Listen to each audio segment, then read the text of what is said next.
2015-жылдагы бюджеттин тартыштыгы 16 миллиард сомду түздү. Ал эми кирешеси 6 миллиард сомго көбөйгөнүн финансы министри сыймыктануу менен билдирди. Бирок бул өсүш өкмөттүн аракетинен эмес, Россия бөлүп берген гранттын жана радио жыштыктарды ижарага берүүнүн эсебинен болгон. Ал эми салыктар өз деңгээлинде чогултулган эмес. Ички продукцияга алынчу кошумча нарк салыгынан 500 миллион сом кем чогулду. Киреше салыгы 66 миллионго. Эл аралык соода жана операциялар боюнча киреше дээрлик 4 миллиард сомго төмөндөгөн. 10 миллиардка бюджеттин кирешеси көбөйүп атат.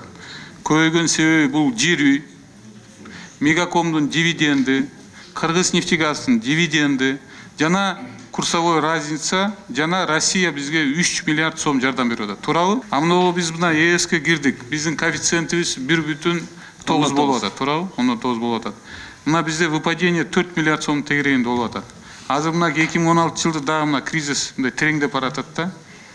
Бул жөнүндө кандай кылабыз? Анда биздин коэффициентибиз туура эмес эсептелген экен да.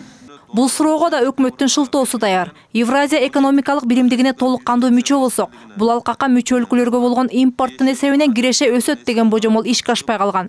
Бул кирешеден биздин үлүш 1,9% түзмөк. Анын айынан кирешени 3,8 миллиард сомго азайтып көрсөтүүгө аргасыз болушкан. Анын үстүнө майда киребиз деген альянска кечигип августта киргенибиз да себеп болуптур. Эгерде жана кандай 38% азайбаса,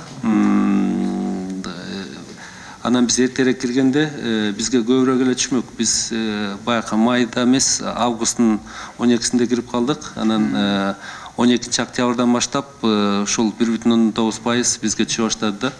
Ошонун кесепетинен эле, бирок бүгүнкү күндө биздин алганыбыз, бергенибиз бирдей эле, алганыбыз кичине көбүрөөк болуп атат. Эгерде жана импорттун көлөмү азайбаса, бул жоготуу болмок эмес. Ал эми бюджеттин чыгаша бөлүгүн 24 миллиард сомго көбөйтүп жиберишкен. Эл өкүлдөрү өз чыгашаларын жылына 124 миллион сомго кыскартып жаткан чакта өкмөттүн минтип ысырапкорлукка барганы депутаттардын нааразылыгын жаратты. Ошондой эле инвесторлордон келип түшкөн каражатты да максаттуу пайдаланууга жол берилбей жатат. Эске салсак, жер үйгенинен түшкөн каражаттан Талас областына берилчү 3 миллион долларды депозитке салып, андан жылына түшкөн 18 миллион сом дивидендти эле колдонсо жакшы натыйжа берет деген сунуш айтылган. Бирок өкмөт мүчөлөрү бул каражат алдын ала белгиленген максатка пайдаланылууга тийиш дешет. Счетунда кайсыл ачылган банкта бир нерсе жөнүнө туруп 1% жок, эч нерсеси жок. Силер аларга айтып атасыңар, банкка салбайсың, буга салбайсың, мамлекеттик кагазды аласың деп атасыңар. Кагаз түрүндө эмес, сөз түрүндө. Алар аны башкара албай атат. Токтомдуу чечим кабыл алып туруп, айыл өкмөт өзүнүн тендер аркылуу жанагы категорияга жооп берген, керек болсо тизмелеп бериле банкты. Ошол жерге өзү аукцион өткүзсүн. Банктар арга очередке турат да 18-19% размещение кылсын ал акчаны. Бирок өкмөт мүчөлөрү бюджеттеги каражаттарды депозитке коюп, пайыз алууга мыйзам жол бербейт деп жатышат. Баалуу кагаздар боюнча да бул мыйзам таасир берет экен. Депутаттар бул боюнча мыйзамга өзгөртүү киргизүү сунушун айтты.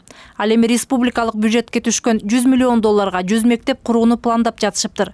Бул жагдайда эл өкүлдөрүн таң калтырбай койгон жок. Эмне үчүн бир 10 чакты больницаны кошкон жоксуңар?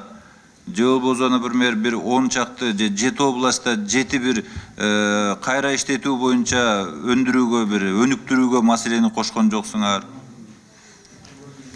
Же президент 100 мектеп салыш керек десе эле өкмөт баягы есть деп туруп эле 100 мектепти киргизип алдыңар. Силер берде анын сөзүн аткарып жаманатты кылып атасыңар.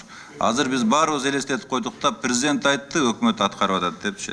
Ошондой эле энергетика министрлиги жоюлуп, ордуна энергохолдинг түзүлгөнү жатат.